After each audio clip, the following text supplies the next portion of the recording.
September 10, 2001. A Tuesday. The world stood on the precipice of a new century, brimming with technological promise and economic interconnectedness.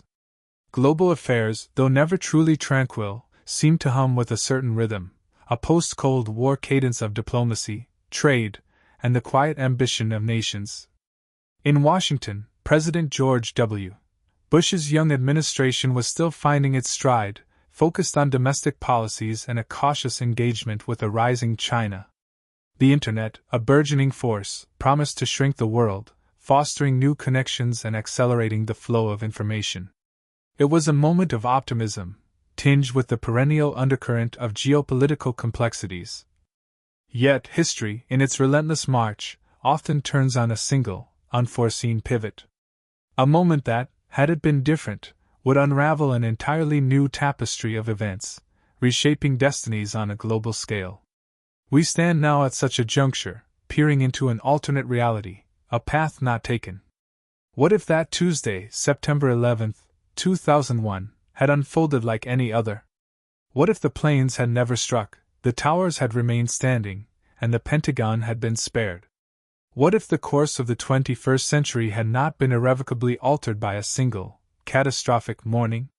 This is not merely a hypothetical exercise, but a deep dive into the historical currents and political decisions that were poised to define our world, absent the seismic shock of 9/11.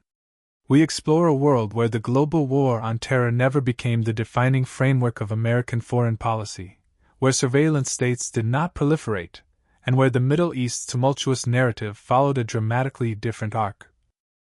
Join us as we navigate this alternate history, charting the plausible consequences of a day that never came, and the profound ripple effects across culture, politics, and the very identity of a nation.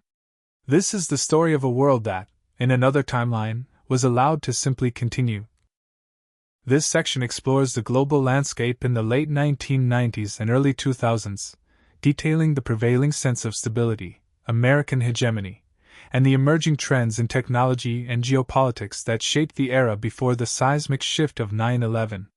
We will examine the United States' unchallenged superpower status and the quiet, often overlooked, warnings about potential threats.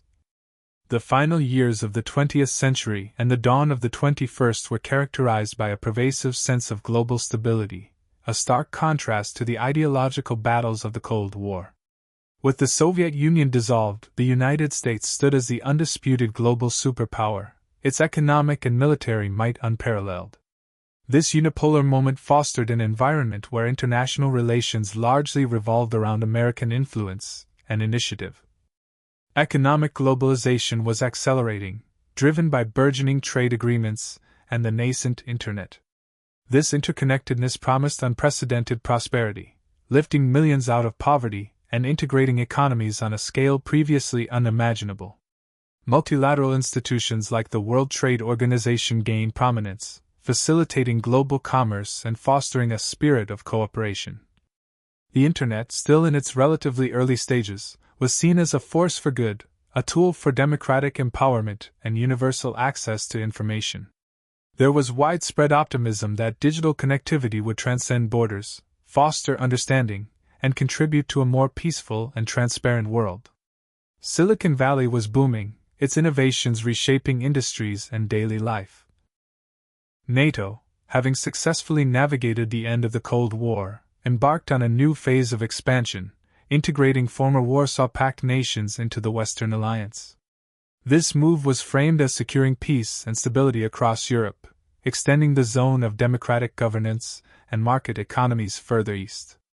The Balkans, while a site of conflict in the 1990s, saw a fragile peace emerging under international supervision. Amidst this optimism, Washington's strategic focus was gradually shifting towards the rising economic and geopolitical influence of China. Policymakers in the Pentagon and State Department debated how to integrate China into the global order while managing its growing military capabilities and regional ambitions. This long-term challenge was seen as the primary foreign policy concern for the coming decades. Oil dependency remained a significant geopolitical factor, with the Middle East continuing to be a crucial region for global energy supplies.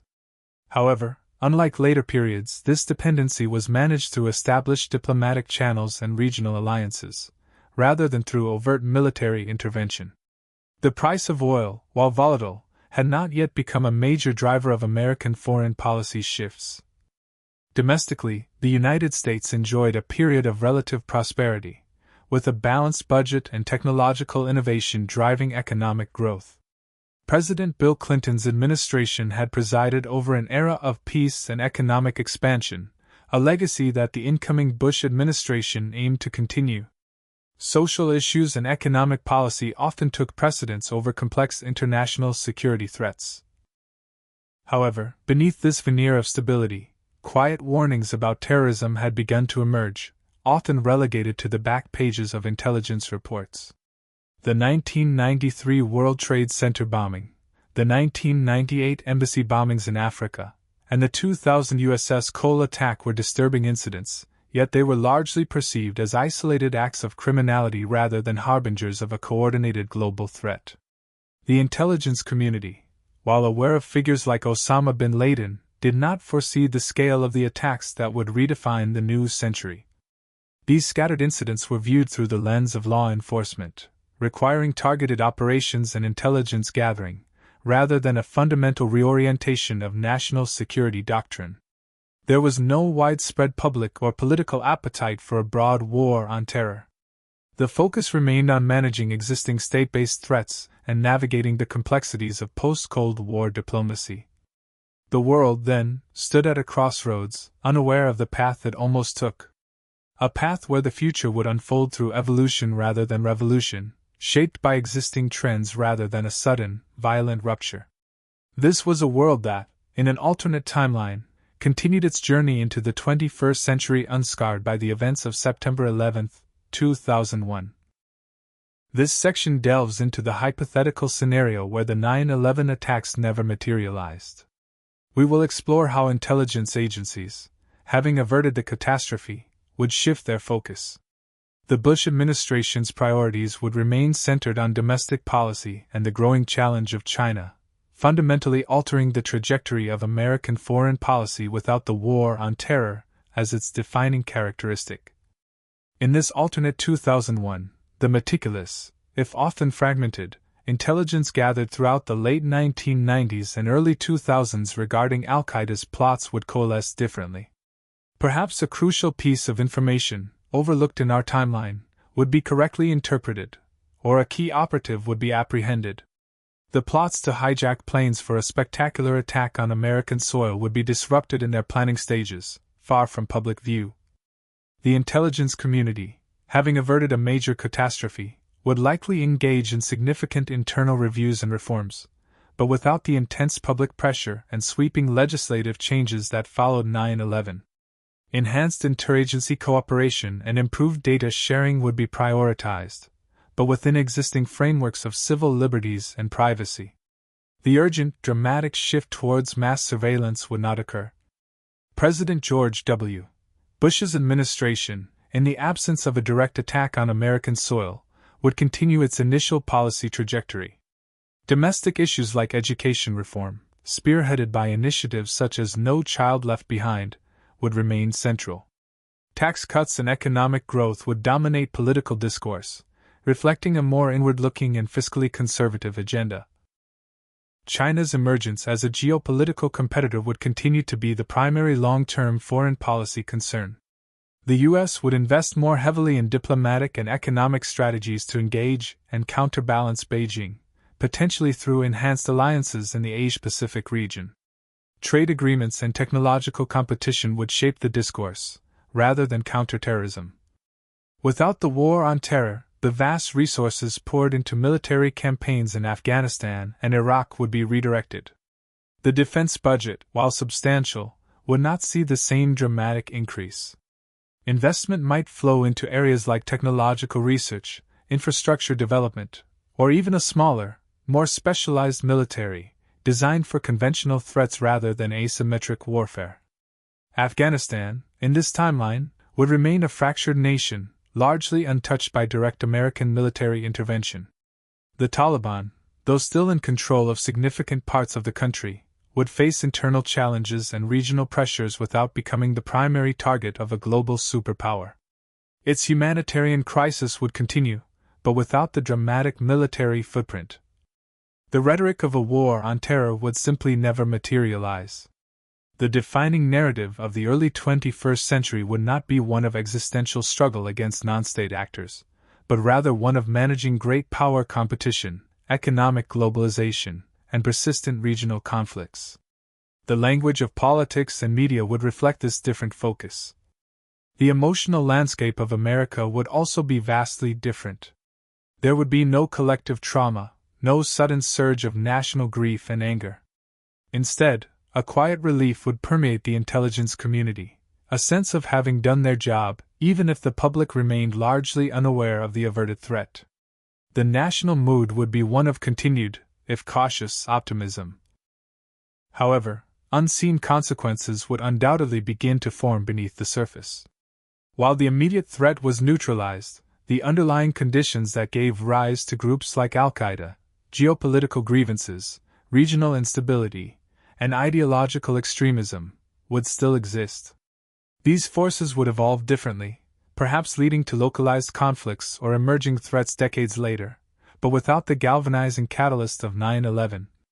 This averted disaster would mean that the United States would embark on the 21st century with a fundamentally different understanding of its place in the world. Its foreign policy would be guided by a different set of priorities, its domestic agenda less militarized, and its people spared a profound and unifying trauma.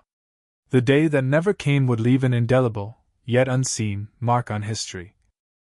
This section explores the profound shifts in U.S. foreign policy absent the impetus of the war on terror. We will examine how American strategic priorities would gravitate towards the Asia-Pacific region and technological development, the altered role of NATO, and the sustained economic strength of Europe. The discussion will also cover the reallocation of military budgets and the changing landscape for defense contractors and oil dependency. Without the all-consuming focus on counterterrorism, U.S. foreign policy would naturally pivot towards existing and emerging geopolitical challenges.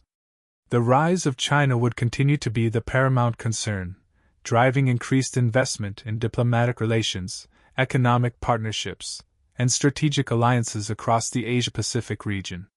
This would involve a more robust presence in organizations like ASEAN and a strengthening of ties with nations like Japan, South Korea, and Australia.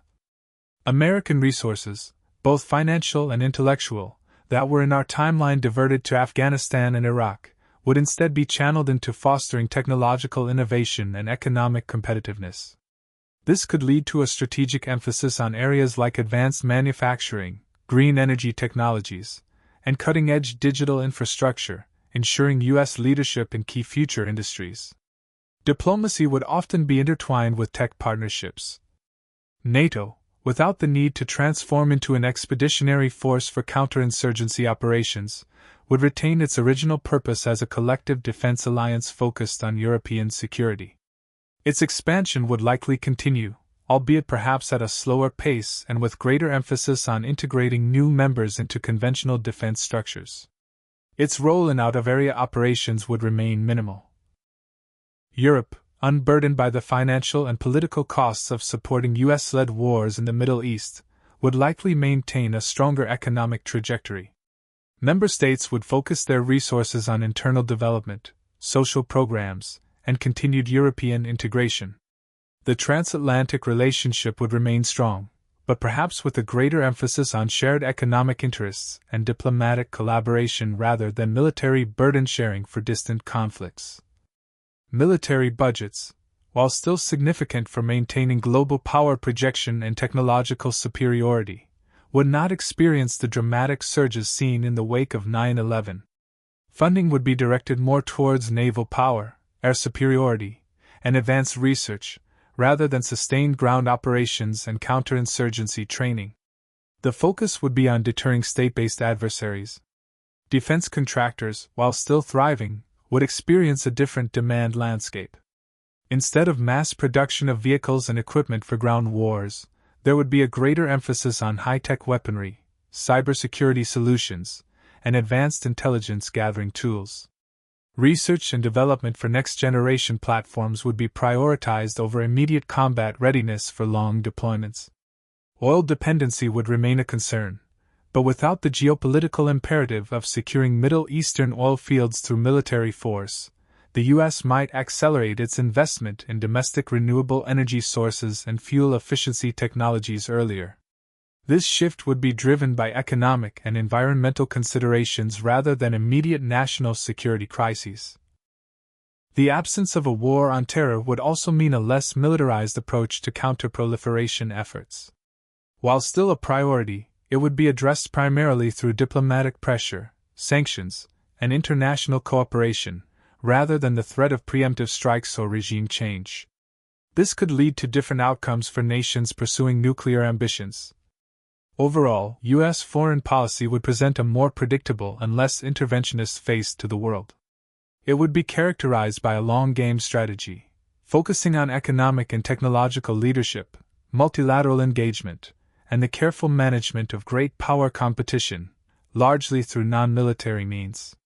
The world would perceive America as a leader, but one less inclined to unilateral military action. This section envisions a profoundly different Middle East in the absence of the 9/11 attacks and the subsequent war on terror. We will explore how Saddam Hussein would likely remain in power, the divergent paths for Iran, Israel, and Saudi Arabia, and the altered evolution of al-Qaeda. The regional power dynamics, humanitarian situations, and political landscapes across the Arab world would unfold through a distinct, non-interventionist lens. Without the 9/11 attacks, the casus belli for the 2003 invasion of Iraq would never materialize. Saddam Hussein's regime, though brutal and isolated, would likely persist for many more years, potentially even decades. The constant, low-level tension with the United States over sanctions and WMD inspections would continue, but without the immediate threat of military intervention. Iraq would remain a pariah state, but its internal structures would not be dismantled. Afghanistan would remain a deeply unstable nation, largely controlled by the Taliban, but without becoming the central front in a global war. Al-Qaeda, while still existing, would be viewed primarily as a transnational criminal organization rather than a force requiring massive military campaigns. U.S. efforts would focus on intelligence gathering, special operations, and supporting regional counterterrorism efforts rather than regime change. Iran, without the pressures and opportunities created by the removal of Saddam Hussein and the U.S. occupation of Iraq, would pursue a different strategic path. Its nuclear program would still be a concern, but negotiations would proceed without the added regional instability. Tehran's influence might expand regionally, but through proxy groups and diplomatic maneuvering rather than exploiting a power vacuum created by U.S. intervention. Israel would face its own set of enduring challenges, primarily the Israeli-Palestinian conflict. Without the diversion of the war on terror, international attention and diplomatic efforts might remain more consistently focused on achieving a resolution. The Second Intifada would still have occurred, but the broader geopolitical context of regional stability or instability would be different. Saudi Arabia, a key U.S. ally, would likely continue its complex relationship with the West, balancing its internal conservative dynamics with external pressures. Without the external threat of al-Qaeda being directly linked to a state-sponsored campaign, the urgency for internal reforms or the crackdown on extremist ideologies might be less pronounced, leading to a slower evolution of its social and political landscape. Al-Qaeda, though having its 9/11 plot foiled, would not be entirely eliminated. It would likely splinter, with various factions pursuing localized insurgencies or smaller-scale terror attacks, primarily against regional governments or Western interests abroad. Without the narrative of a global jihad against an occupying force, its recruitment appeal would be diminished, and its operational capabilities constrained. The Syrian civil war, as we know it, might never ignite in the same way. While the underlying grievances and regional power struggles would persist, the absence of the destabilizing U.S. interventions in Iraq and the broader war on terror narrative could prevent the confluence of factors that led to its devastating outbreak. Bashar al-Assad's regime would face internal opposition, but without the regional chaos. Humanitarian crises across the Arab world would continue to be driven by poverty, autocratic governance, and regional conflicts, but without the added dimension of large-scale military invasions and protracted occupations. Refugee flows would be different, and the regional organizations might take on a more prominent role in addressing these issues. The overall political landscape of the Middle East would remain complex and volatile, but it would evolve from its own internal dynamics and regional power struggles, rather than being fundamentally reshaped by an external, U.S.-led war on terror. The outcomes for democracy, authoritarianism, and regional stability would be profoundly different, allowing for a more organic, if still often violent, historical progression. This section investigates the profoundly different landscape of technology, surveillance, and civil liberties in a world where 9/11 never happened. We will explore how privacy laws would remain more robust without the Patriot Act or mass NSA surveillance, and how air travel and border controls would evolve more gradually. The Internet's development, less constrained by security imperatives, would foster different norms, impacting public trust in government and media. Without the catalyst of 9/11, the sweeping legislative changes embodied by the Patriot Act would never be enacted. Privacy laws, particularly those governing digital communications and data collection, would remain significantly stronger, reflecting the pre-2001 legal precedents.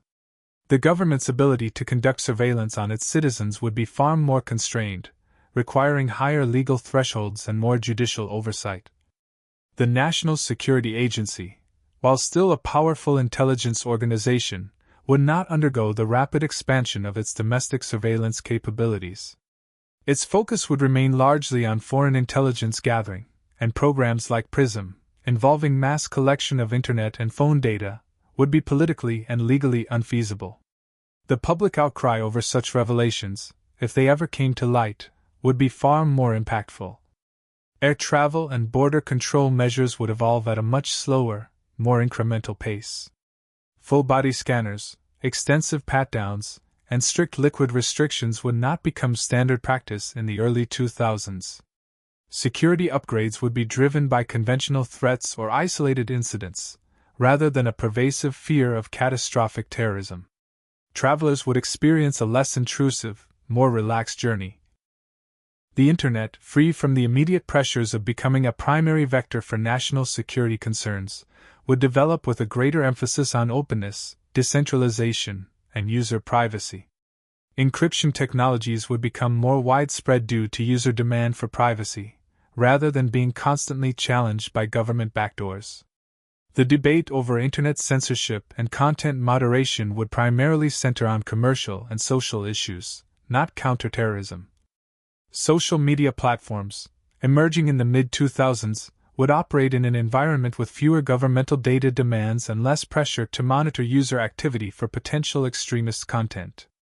This could foster a different kind of online community, potentially one more resistant to surveillance and more focused on free expression, albeit still grappling with issues like misinformation. Public trust in government institutions, including intelligence agencies, would likely remain higher. Without the revelations of mass surveillance programs or controversial data collection practices, the relationship between citizens and their government would be less strained by suspicion. Media outlets would focus more on conventional political scandals or economic issues, rather than intelligence leaks. The cultural narrative surrounding technology would be one of continued optimism about its transformative potential for good, rather than a dual-edged sword capable of both connection and control. Sci-fi media and popular culture might explore themes of privacy and surveillance, but without the immediate, real-world context of a post-9/11 security state. This alternate trajectory would mean a greater preservation of civil liberties in the early 21st century, with a populace more accustomed to expectations of privacy in both their physical and digital lives. The trade-off between security and freedom would be debated, but without the overwhelming urgency of a recent, devastating attack. This final section delves into how the cultural, political, and national identity of America would have evolved in the absence of 9/11. Without the unifying trauma of a national attack, the global war on terror would not define a generation. We will explore how pop culture, cinema, and political discourse would take different forms, potentially leading to slower societal polarization and a redefinition of 21st century American identity. Without the shock of 9/11, the global war on terror would not emerge as the defining framework of American identity and foreign policy for 2 decades. The national narrative would lack a singular, all-encompassing enemy, allowing for a more multifaceted understanding of America's place in the world. Patriotism, while still present, would not be constantly invoked in the context of a prolonged global conflict. Pop culture, particularly cinema and television, would reflect a different set of anxieties and aspirations. Instead of a proliferation of films centered on terrorism, military heroism, or dystopian futures born from security fears, entertainment might continue its pre-9/11 trends, character-driven dramas, technological optimism, and social comedies. The action genre would still exist, but without the specific iconography of counterterrorism. The political landscape would likely experience a slower, more gradual pace of polarization. While partisan divides would always exist, the intense pressure for national unity in the face of an external threat would be absent.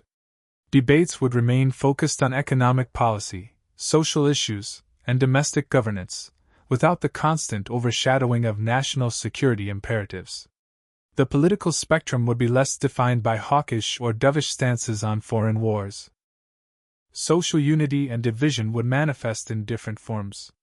Without a common external enemy, internal divisions based on race, class, and ideology might still surface, but perhaps with less intensity or along different fault lines.